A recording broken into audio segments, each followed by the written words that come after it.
I was angry. I was mad. I was like, this happened to me in the public, and you've been we couldn't do this privately. Now I got to be made a fool of in front of the whole world. So I was mad, and I was, in Christianese, I was walking in the flesh, and I was ready to do a lot of things to his flesh and everybody else's flesh. Because I was like, is this my life? We high-fived each other once it was over and said, we made it through it. And by the time we got to the rest of the world, we were helping them through our sorrow. As one half of the renowned gospel duo, Mary Mary, today's guest has captured the hearts of audiences around the world with her powerful voice, unwavering faith, and soul-stirring music. She has established herself as one of the most celebrated figures in contemporary gospel music. Help me welcome Tina Campbell.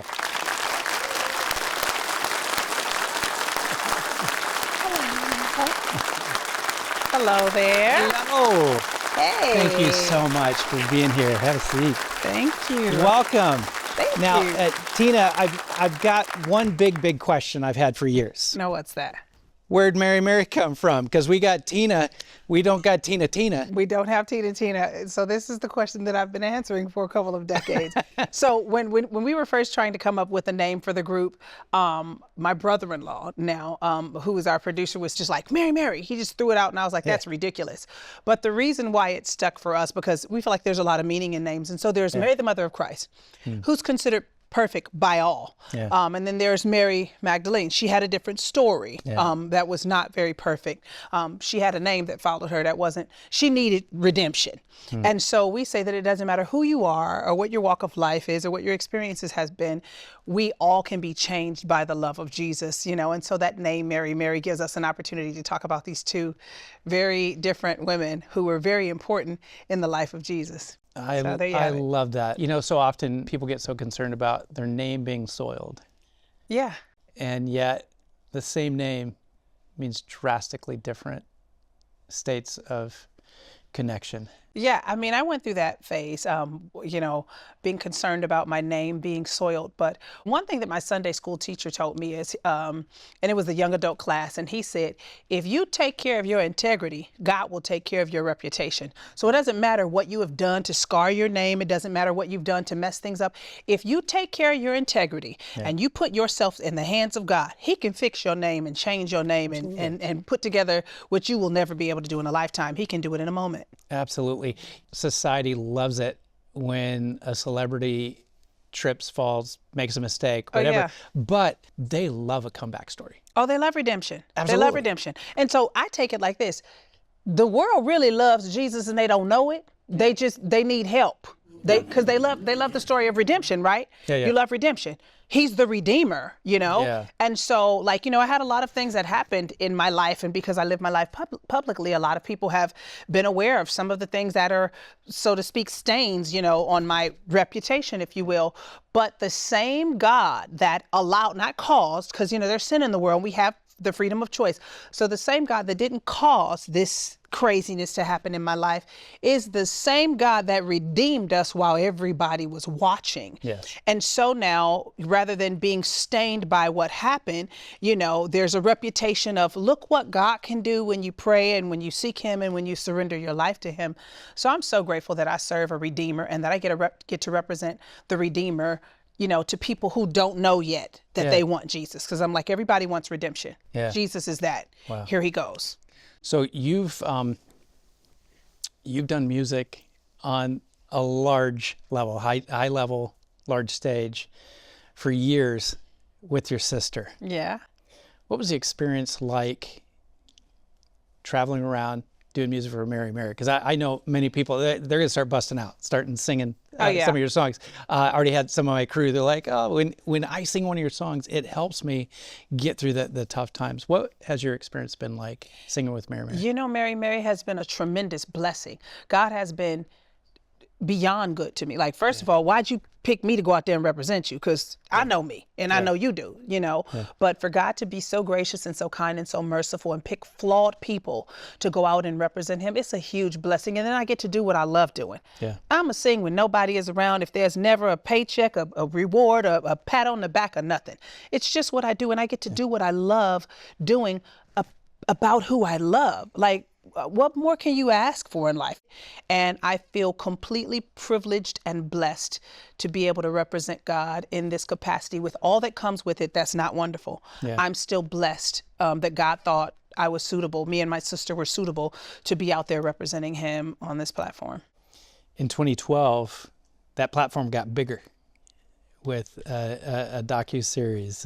You got Mary Mary in the bigger public view. The reality show. Yes. Yeah. What was that experience like? It was crazy doing the reality show because having somebody follow you around in your normal life, I'm committed to being who I am. I'm good at being Tina. Yeah. I'm not good at when it's time to act and I'm intentionally trying to do that, that's one thing. But I can't be a character version of myself and I can't be someone's idea of myself. And so the blessing was that we were able to be very authentically us for the first few seasons.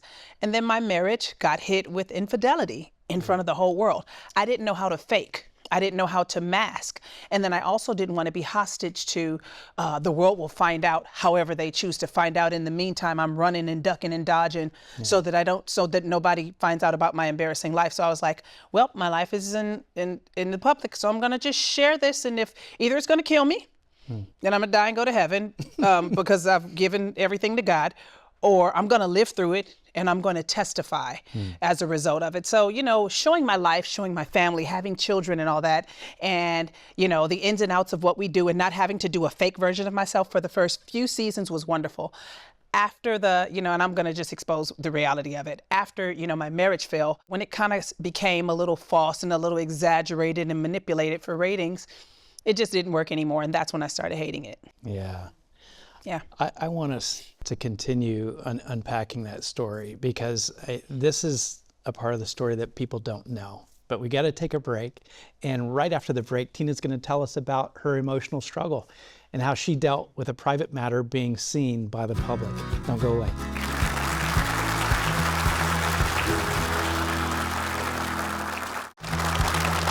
We're continuing our conversation with Tina Campbell, and thank you, Mike, for joining us. Honored to be here. Yeah. Now, Mike, being a relationship specialist, a licensed therapist, is going to add some real deeper aspects to our conversation coming up, especially have because to call you after this. That's right. I'll give you my number. Good stuff. share We'll numbers. talk. Right. You went through in the very public eye. Yeah, I did. Extreme public embarrassment. What was your first response when you hear your husband's been unfaithful? Well, it's okay. So with reality TV, you tape it all before it gets to the public. I mean, with most TV, some TV is live, but much of it you record it beforehand. Yeah. The wonderful thing about it is we had 1 year to process this reality, and during that year, I was a stone cold fool. I don't really know how to say it better than that. I was a nut. I was angry. I was mad. I was like, did this happen to me in the public? And we couldn't do this privately. Now I got to be made a fool of in front of the whole world. So I was mad, and I was, in Christianese, I was walking in the flesh, and I was ready to do a lot of things to his flesh and everybody else's flesh. Because I was like, is this my life? And so when it would come time to edit the show, I couldn't. Yeah. Because when I would watch it, I'd be like, this is me, that's me, this happened. Yeah. And I was so angry and I was so overcome with sadness. And so every time I would watch it, it would take me backwards. So the season where we found out about infidelity, I couldn't edit it. It was too overwhelming. So I had to trust my sister to do all of the editing because every time I watched it, it sent me backwards. Yeah. But how God would have it, because he's so faithful, he's so merciful, he's so gracious, about 1 year and a month, because the show came out, I think, maybe like 13, 14 months after we started taping. Literally about 2 weeks before the show aired. I sat down with my husband and I said, we got to watch this because I don't want this to take me backwards when I see it with the rest of the world. Let me just go back and look at what actually happened because I'm busy living it, and let's just see. We watched 12 episodes back to back, sitting there on our couch. We high-fived each other once it was over and said, we made it through it. And by the time we got to the rest of the world, we were helping them through our sorrow. You said, I saw myself on TV and I said, is that me? Is that me? Basically, out of our anger, we tend to do things that we would normally not do. But then we become the person who would do that. Yeah. And as you began to see that, you said, I don't want to be the person who would do that. Because that's not who I am. That's the insight that I think saved you. When you realize, I cannot be that person, regardless of what he's done. I can't be that person. That part. I was so given to anger. Yeah. It was controlling me and my family. Like my sister Erica, one day I was on the phone with her and I'm going off with all of my anger and I sound like somebody who is deranged and who could actually act on it. And she said, Tina, come back. I want to talk to Tina now. The girl said, Tina, come back. So when she said that to me, I was like, oh shoot, this has me and I don't want it to have me. Right. So I ran to God. Right. So by the time we got to the rest of the world, their opinions didn't matter to me. Yeah. God did something during that time before the show aired and it helped me to get through it. You became a wounded healer. That part. That brokenness gave you empathy and insights and wisdom that you would not have otherwise had. Absolutely. And so there's a whole new audience that you can speak to now that you could never speak to before. I think what happened, and I don't think I've ever thought of it this way, it's like my experience gave my music credibility. Yeah, it did. Because a lot of times people like, you talking all this God, Jesus stuff. Yeah. Do you really live this when the triggers hit? Yeah. And I think that people got to see that, you know, I lost my way for a while, but I found my way back to what I was preaching. I started living it. And so God, it's, you know how they say out on the streets, you know, you got street cred? Yeah. I think God gave me heavenly cred. Yeah, that's true. Gave me heavenly credibility. I used to help people with grief for years because I'm a counselor and I was a chaplain. But when my wife died, I started having people call me and write me and say how much that was helping them, like never before. It's like I suddenly had credibility that I didn't have before. It was a terrible experience to go through to get credibility. I would prefer not to have credibility. Yeah. That but part. Still, it's what we both went through. Absolutely. Yeah. All right, so thank you. Yeah. Thank you. Thank No, you. thank you. So that season of Mary Mary, it hits the public. What response did you get from people going through that journey with you? What God did with our lives and how he you know, there's people who would never have faith because of experiences like that. Yeah. And maybe people like us, you know, we give them a reason to have faith because of it or in spite of it. And when you see somebody who has life after death, then all of a sudden you're like, I'll listen to you talk about faith because I see what you went through and I think yours is real. And so again, if that's what God would grant us as a result of shameful, embarrassing devastation, you would grant me a greater witness to represent you with. You would cause this music that I'm writing and singing to be more effective. To God be the glory. It really does feel like once you get through it, it feels like a light affliction. While you're in it, it feels like I have died and gone to hell. But when you get through it, it feels like it wasn't so bad on the other side of through because this is how I've grown and this is how helpful I've been to other people and this is where I am now. And so when I look back at my life, it makes me happy. I'm like, I used to be there, but look where I am now. Yeah, good for you. Yeah. Good for you. Wow. That's great.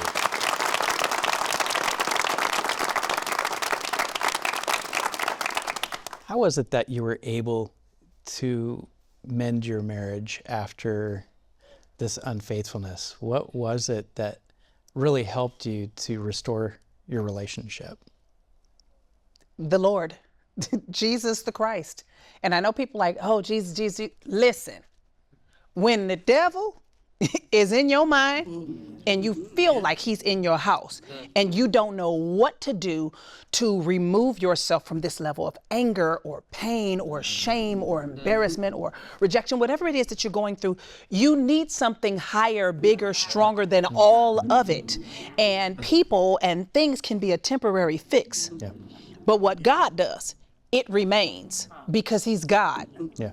And so studying God, chasing after God, being honest, open, and broken before him and then each other, that's what brought us together. Everybody doesn't have that privilege, but that was the blessing that God gave me. My husband had to be willing to be honest, open, and vulnerable about everything.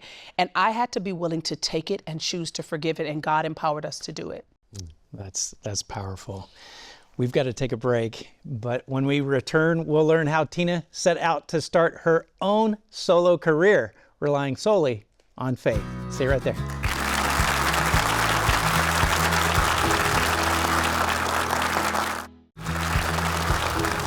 We're back with Tina Campbell, and I want to talk to you about your solo career. You're just Tina now. You're not Mary, and you're not Mary Mary. I'm not You're just Mary, Tina. and I'm not Mary Mary. What's crazy is, out of seeking God, God speaks to me in music, because that's the language that I speak.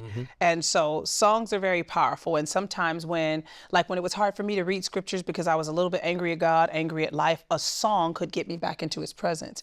And so he speaks to me in music. Like whenever I'm seeking God on a fast or in prayer time, there's always tons of creativity that comes out of my time with God. And so while I was healing from the stuff with my husband, I was getting all of this music. After I ended up with like 9 songs, I was like, I think I'm supposed to do a project.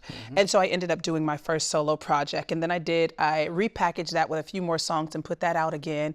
And now it's been 7 years since I have done a solo project, because I never desired to be a solo artist. I never desired to be Mary Mary. Like God just did that. Erica desired to be a singer. I just wanted to be great at whatever I did. So I thought maybe I would be like a teacher of music. And so God, presented us with this opportunity. So I never thought that I would end up doing solo music. But again, I took 7 years away to kind of attend to my children and my family and really take some time to, renew, develop, just kind of evolve in my faith and in life. And just my children needed me. Like there's a certain age and stage where you need to be present with your children. And so I been away from music for 7 years. During that time, a lot of praying, a lot of seeking God, a lot of finding out how Christian I was and how Christian I was not. And of course, a lot of music coming out of that time. And when I ended up with so much music, I told my husband, I said, I think it's time for me to testify. And he said, that's the name of your next project. And so I took the music that I had, and then at that point, it seemed like I started being flooded with greater, creativity. And so now I have this project called Testify. Good for you. That I'll be presenting to the world really soon. I've dropped a single from it already, and it's just my journey with God. It's not the initial records was rebuilding from devastation. This is not necessarily that, but in life we need God, and our experiences, help us to understand how necessary he is, and it brings you into praise, and it brings you into worship, and then it brings you into petition. And for me, music always comes out of that. And so I have all of these songs, and it's a song to dance to, a song to cry to, a song to worship to, a song to praise to. It's Friday night if you just want to hang out, you want to roll down the street, you need some good listening. It's a little bit of all of that. And so that's on this project called Testify, and I can't wait till the world hears it, because my healing and my evolution and my walk with Christ, that music is the backdrop of it all. It's the embodiment of it all. And if God could strengthen my relationship with him, and my music is, by the way, I pray my music. Like when I'm praising and worshiping God, it's the lyrics that I'm singing and that I'm singing. I'm like, if you can usher me into your presence this way with this music, then surely you can do it with someone else. And that's what makes me proud about, the upcoming project, Testify. Well, that has worked with my wife in the past. Your music has always done that for her. And so I know that this project will do the same thing for others. Amen. I receive that. Absolutely. Awesome. I heard before coming into the studio, someone say that they truly feel like when you sing a lyric, it's truth. I mean, it's something that you're speaking deeply from the heart. You're not just trying to do some clever lyrics or whatever. No. And so it really has come across that what you are doing is trying to help people understand during these moments of life, we're struggling, but there's hope. And, absolutely. And then there's moments of life where you didn't get yourself there. Yeah. You didn't do that for you. Yeah. You were not self-made. You didn't accomplish that on your own. There was God's favor. There was his love. There was his mercy, and there was his grace. And he deserves praise. What kind of praise do you have for that? Yeah. And so it's that too. And I told my husband recently, I was like, I don't care nothing about no chart-topping music. And maybe, I don't know, maybe I'm biased because I got some Grammys and I got a little bit of a resume. I don't know, maybe I'm not so interested in it. Like, it'd be great, but that's not my goal. Because I realize as a Christian, you got to be Christ-centered. And if you become centered around all of the things that come with the bonuses and the benefits of your Christianity, now where's Christ? Yeah. Where's Christ in that? And so I like to keep Christ the center. And so whatever he does for me, a Grammy or not, the biggest tour or not, a bunch of reception from everybody or from a small crew of people, if God gets his job done, if God makes his point, that's the point, and I'm all good with it. Good for you. I think it's your perspective that has allowed God to take you to the heights that he's been able to take you in your music. It's been such a joy being able to spend this time with you. Thank you so much for sharing your time and your life story with us. Don't go anywhere. I have some words of encouragement that could help you stay resilient when facing the unexpected challenges of your life. Don't go away.